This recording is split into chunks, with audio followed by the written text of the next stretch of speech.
NGO में phone किया, NGO वाले ने साफ मना कर दिया कि नहीं, अगर उसका ऐसा कंडीशन है तो मैं ले जाके क्या करूँगी, इसका कोई ट्रीटमेंट नहीं है। वो मतलब सोच रहा था कि कैसे भी मतलब मेरा जो तो ये वीडियो मैं स्पेशली बना रही हूँ पेट पेरेंट के लिए। अगर आप पेट ओनर हो तो भी आप ये वीडियो प्लीज़ एंड तक देख लेना, अदरवाइज़ आप स्किप कर सकते हो। मेरे पास 2 स्ट्रीट डॉग हैं, 2 स्ट्रीट डॉग थे, जिसमें से एक अभी नहीं है हमारे बीच और एक है। हुआ ये कि 3 अगस्त को मेरा जो एक पेट था लल्लू, वो मतलब गुजर गया। 3 तारीख से लाइक 2-4 दिन आप और पहले चली जाओ, मतलब उस टाइम पे ना वो लोग ऐसे रात में अंधेरे में एक चूहा था, बड़ा वाला जो चूहा होता है, और उसको दोनों ने मिलके मार दिया था। लाइक ये लोग हमेशा से चूहा वूहा पकड़ते रहते हैं। इवन इन दोनों ने 2 बिल्लियाँ भी मारी हैं, जो कि ऑब्वियसली सही नहीं है। हम लोग अपने साइड से पूरे मतलब उस चीज़ में रहते हैं कि कभी ये लोग कोई जानवर वानवर ना मारे, बट अंधेरे में कभी क्या लाइट चली गई या कभी कुछ ऐसा हुआ, ये लोग बाहर जाते हैं ऊपर नीचे, ये लोग पूरा भागम भाग करते हैं। लेकिन इनको फुल छूट है, बिल्डिंग में भी इनसे कोई नहीं डरता, सब बहुत ही फ्रेंडली है इनके साथ, तो ये लोग ऊपर नीचे करते रहते हैं। लेकिन ये लोग अटैक बहुत जल्दी ऐसे जानवरों पर बहुत जल्दी कर देते हैं, इसलिए हम लोग इनको कभी बाहर भी नहीं छोड़ते। तो एक दिन हमारे बिल्डिंग में शायद किसी ने रैट को पॉइजन दिया था। तो रैट क्या होता है, जब भी पॉइजन खाता है ना तो वो आपके घर के बाहर निकल के मतलब या तो वो बेहोश हो जाता है तो मर ही जाता है। तो वो रैट बेहोश था और ये दोनों क्या किए कि उसको पकड़ के और छत वाली सीढ़ी पे ले जाके रख दिए थे। और वो रैट पॉइजनस था, क्योंकि इन लोगों ने बहुत सारे चूहे मारे, आज तक इन लोगों को कोई प्रॉब्लम नहीं हुआ। इन लोगों ने बिल्लियाँ मारी, इन लोगों को कोई प्रॉब्लम नहीं हुआ। इवन हमने टेस्ट भी कराया, कभी इनको कोई प्रॉब्लम नहीं हुआ। इवन मेरा जो कल्लू है वो थोड़ा सा ना ऐसा सेंसिटिव है, ये जल्दी बीमार हो जाता है, तो इसका ट्रीटमेंट भी चला। बट मेरा लल्लू जो था वो बहुत ही ऐसा इम्यूनिटी का स्ट्रॉन्ग, इवन वो फिजिकली बहुत ज़्यादा ऐसा स्ट्रॉन्ग था। अचानक क्या हुआ कि वो चूहा मारने के बाद वो नेक्स्ट डे तक नॉर्मल था और नेक्स्ट डे भी नॉर्मल था। नेक्स्ट डे उसने अच्छे से खाया है, जो वो मील लेता है वो प्रॉपर मील लिया है उसने। एंड उसके नेक्स्ट डे से उसने ना अपना खाना खाना थोड़ा कम कर दिया, लाइक धीरे धीरे धीरे धीरे उसका वो खाना खाना कम हो गया। ऐसा कभी कभी होता है, जैसे इनको ना गैस जब हो जाता है, बहुत ज़्यादा सा गैस होता है, तो ये धीरे धीरे देखना थोड़ा कम खाने लगते हैं। तो मुझे लगा कि मे बी इसको फिर से गैस हुआ है, इसके वजह से ये खाना नहीं खा रहा, तो 1 दिन नहीं तो 2 दिन बाद ठीक से खाने लगेगा। बट वो क्या हुआ कि उसका खाना वो धीरे धीरे धीरे धीरे कम होते गया। फिर जो डॉक्टर है, लाइक जो डॉक्टर इनको देखते हैं, मैंने उनको फ़ोन किया, फ़ोन करके बोला कि ऐसा ऐसा मैटर है और आप एक बार देख लीजिएगा। तो बोले कि अच्छा ठीक है। लाइक 2 तारीख को मेरा जो कल्लू है वो हमारे घर का जो मेन गेट है वो उस दिन खुला हुआ था, किसी ने खोल के छोड़ दिया था लाइक बिल्डिंग में ही, और ये बाहर भाग गया, ठीक है। और बाहर इस पे कुछ ऐसे बाहर के कुत्तों ने अटैक कर दिया था, क्योंकि ये घर का कुत्ता है तो ये बहुत ज़्यादा स्ट्रॉन्ग तो नहीं है कि ये किसी बड़े कुत्ते से मतलब ऐसे लड़के आ जाए, फिर भी ये कल्लू का थोड़ा है कि वो लड़ लेता है। तो उस पर अटैक कर दिया था, यानी पूरा उसका ये वाला एरिया खून खून, इसके यहाँ पे भी बहुत मतलब बहुत ज़्यादा कट आया था। एंड ये सुबह 5 बजे की बात है और मुझे एकदम से आवाज़ है, मैं दौड़ के बाहर गई, फिर मैं इसको पकड़ के वहाँ से ले के आई। लल्लू रात में हमारे साथ घर में ही सोया था, वो बाहर नहीं था। ये रात में छत पे रहता है, इधर उधर टहलता वहलता है, बट लल्लू घर में आके प्रॉपर 12:30 बजे तक सो जाता है। और वो सोया था, वो मेरे पीछे भागा है, मेरे पीछे भागा। उसी में उस पर भी किसी कुत्ते ने शायद अटैक कर दिया था, थोड़ा सा उसका यहाँ नेक के पास और थोड़ा सा पैर के पास ऐसा कट आया था और थोड़ा नोज़ पे। लेकिन क्योंकि कल्लू का कट बहुत ज़्यादा था, लल्लू का कट उस टाइम पे दिखा नहीं, वो बहुत छोटा है एकदम, आप सोच सकते हो डॉट जैसा कट, यहाँ पे थोड़ा सा कट, यहाँ पे कट। तो वो लोग पे क्या होता है कि कभी कभी स्क्रैचेस भी रहते हैं, तो हम लोगों ने उतना ध्यान नहीं दिया। और कल्लू का जो बहुत ज़्यादा हो गया था तो उसका कट बहुत ज़्यादा था। फिर हम लोगों ने खून वून साफ़ किया उसका। और लल्लू का क्या था ना कि जैसे ये एंटर किया है वैसे लल्लू उसका अपने टंग से क्लीन करने लगा था उसका ब्लड, कि क्लीन कर दें। उसके बाद फिर क्या हुआ कि मैंने डॉक्टर को फ़ोन किया, डॉक्टर को फ़ोन करके फिर कल्लू को उस दिन वैक्सीन लगवाई है मैंने दोपहर में। दोपहर नहीं, शाम को 4 बजे के करीब डॉक्टर आया एंड डॉक्टर कल्लू को वैक्सीन लगा के गया। एंड लल्लू हमारे ध्यान पे ही नहीं था कि लल्लू को मतलब चोट लगी है, हमें वैक्सीन लगवानी है कुछ भी। बट लल्लू का मैंने सिर्फ यही बोला कि देखिए खावा नहीं रहा है, आप एक बार ये वाला देख लीजिए और मतलब कोई दवा ववा होगा तो आप दे दीजिएगा। उसके बाद फिर क्या हुआ कि जो डॉक्टर थे वो बोले कि अच्छा ठीक है, मैं रात में इसका कुछ दवा आपको दे दूंगा, आप एक बार वो खिला दीजिएगा। अगर इसको कुछ ऐसा अंदर टॉक्सिसिटी फैला होगा तो उसका भी मैं एक दवा दे दूंगा, वो आप खिला दीजिएगा। मैं दवाई का नाम अटैच कर दूंगी यहाँ पे कि वो रात में मैंने कौन सी दवाई खिलाई थी उसको। एंड फिर मैंने नोटिस किया कि उसका जो पॉ वाला एरिया है वहाँ पर ना ऐसा बहुत अंदर लाल हो गया था उसका पूरा स्किन। उसके बाद धीरे धीरे वो ना अपने पैर को से बहुत ही ज़्यादा जीभ से ही साफ़ किए जा रहा था। वो स्किन इतना ज़्यादा वो अपने जीभ से चाटा था कि मतलब उसका वो जो स्किन है वो पूरा ऐसा पतला हो गया था एंड शाम तक उसके स्किन से ब्लीडिंग होने लगी थी। फिर मैंने डॉक्टर को फ़ोन किया और वहाँ पे मैंने ना बोरिक पाउडर लगा के कॉटन लगा के पट्टी लगा दिया कि वो टंग ना लगाए अपना उस पर। उसके बाद उसको तो आदत है, वो पट्टी फाड़ फूड़ के अपना सब बराबर कर दिया। उसके बाद फिर हुआ ये कि डॉक्टर ने बोला कि मैं एक ऑइंटमेंट ला के रात में दे रहा हूँ, आप उसको कल्लू को भी उसके चोट पे वो लगा देना और लल्लू को भी आप सेम लगा देना, उसका वो ठीक हो जाएगा। फिर हमने बोला कि अच्छा ठीक है। फिर हमने वो ऑइंटमेंट लगा दी।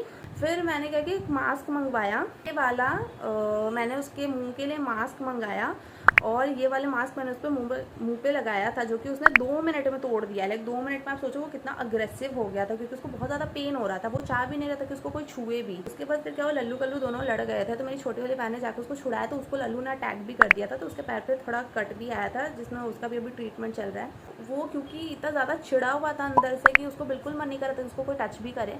एंड अदिति ने मतलब मेरी छोटी वाली बहन ने क्योंकि उसको टच कर दिया था, इसके वजह से उसने अटैक कर दिया।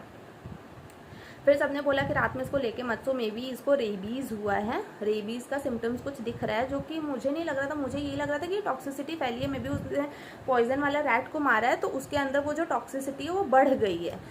और डॉक्टर ने मुझे दवाई भी उसी की दी थी, बट फिर सबने बोला कि नहीं ये रेबीज़ का सिम्टम्स है। वो धीरे धीरे खुद को ना काटने लगा था। अब वो रात से शुरू हुआ था उसका खुद को काटना, मतलब वो अपने पार्ट्स को ऐसे दांत से बहुत ज़्यादा काट रहा था। फिर भी मैं रात में उसको अपने पास ही लेके सोई, क्योंकि मुझे उससे डर नहीं लगता है एंड मुझे पता है वो मुझे तो हार्म नहीं करेगा या मेरे घर में किसी को हार्म नहीं करेगा। रात में पूरी रात में उसको अपने साथ लेके सोई एंड कल्लू को मैंने ऊपर रखा था, क्योंकि मैंने चाह रही थी कि दोनों आपस में लड़के या फिर कल्लू को मेरे कुछ हो, तो मैंने दोनों को अलग रखा था। एंड सुबह को फिर मैंने सुबह 6 बजे कल्लू को अंदर किया एंड लल्लू को बाहर निकाला छत पे कि वो अपना सुसु पॉटी जो भी है वो कर ले। एंड वो उस टाइम तक मतलब ठीक है, वैसे ही ऊपर गया एकदम।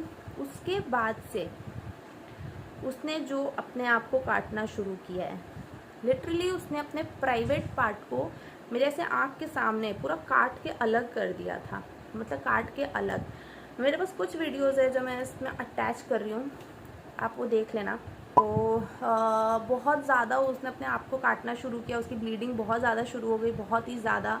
वो ब्लीडिंग अब रुकने का नाम नहीं। फिर मैंने बहुत सारे डॉक्टर से कंसल्ट किया, कोई डॉक्टर कुछ बोल रहा है, कोई डॉक्टर कुछ बोल रहा है, कोई डॉक्टर बोल रहा है रेबीज़ है, कोई डॉक्टर बोल रहा है कि नहीं इसको टॉक्सिसिटी फैल गई है वो क्योंकि उसने रैट मारा था। मतलब सारे डॉक्टर अलग अलग तरीके की बात करें। अब उसका कंडीशन इस लेवल पे आ चुका था कि कोई डॉक्टर उसका टेम्परेचर भी नहीं निकाल पा रहा था, टेस्ट करना तो दूर, आप उसको कोई मेडिसिन भी नहीं दे पाओगे। वो इतना ज़्यादा अग्रेसिव हो गया था। वो अग्रेशन में किसी को काट नहीं रहा था, बट हाँ अब वो हार्म कर सकता था। तो हमने फिर दूसरे लोगों को अलग कर दिया, मैं ही उसको कंट्रोल कर रही थी। एंड फिर कंडीशन ऐसा हो गया कि वो धीरे धीरे धीरे धीरे करते करते वो उस लेवल पे आ चुका था कि अब वो बचता नहीं।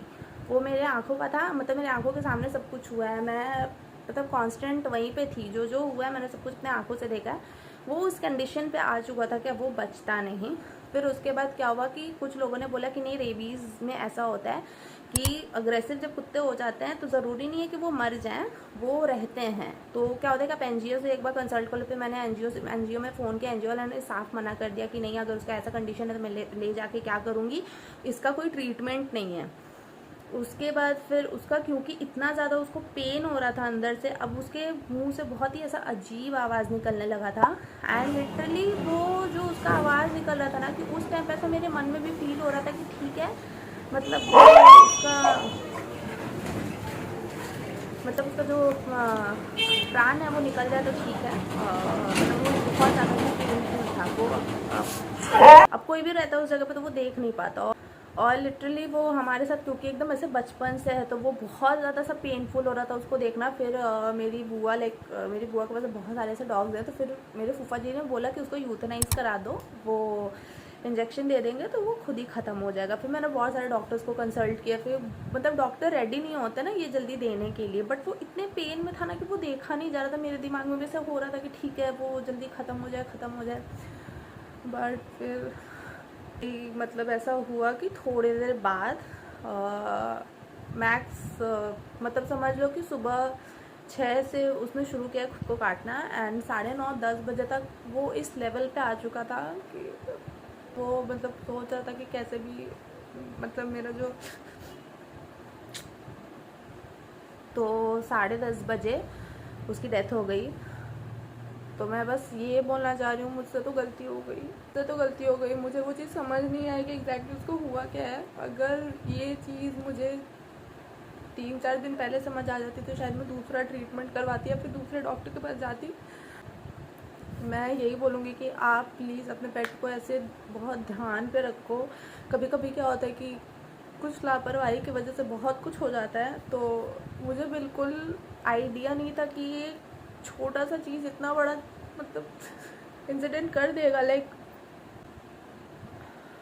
अभी मेरा लल्लू मेरे बीच नहीं है, जो कि मेरी गलती है, मैंने ध्यान नहीं दिया क्योंकि उसने ऑलरेडी ये चीज़ करा था। तो मुझे पता ही नहीं चला कि मतलब ये चीज़ हो सकता है। मुझे लगा कि ठीक है, उसने खाना छोड़ा है, वो ठीक हो जाएगा, वो फिर से खाने लगेगा। बट ये बहुत ही ज़्यादा क्रिटिकल हो चुका था, चीज़ें मेरे हाथ से निकल चुका था। लाइक उसने मुझे 24 घंटे का भी मौका नहीं दिया क्योंकि रात में वो चीज़ स्टार्ट हुआ था। और अगर वो 24 घंटे का भी ऐसा मौका देता तो मे बी उसका ट्रीटमेंट हो सकता था। बट नहीं, रात में स्टार्ट हुआ और सुबह वो चीज़ ख़त्म। और मुझे एक चीज़ और बोलनी थी कि पेट के डॉक्टर्स नहीं अवेलेबल है। पेट के डॉक्टर्स बहुत ही ऐसा उनको लाइटली लेते हैं, पता नहीं क्यों, जो कि बहुत ही गलत है। पेट हॉस्पिटल, पेट डॉक्टर्स बहुत सारे अवेलेबल होने चाहिए क्योंकि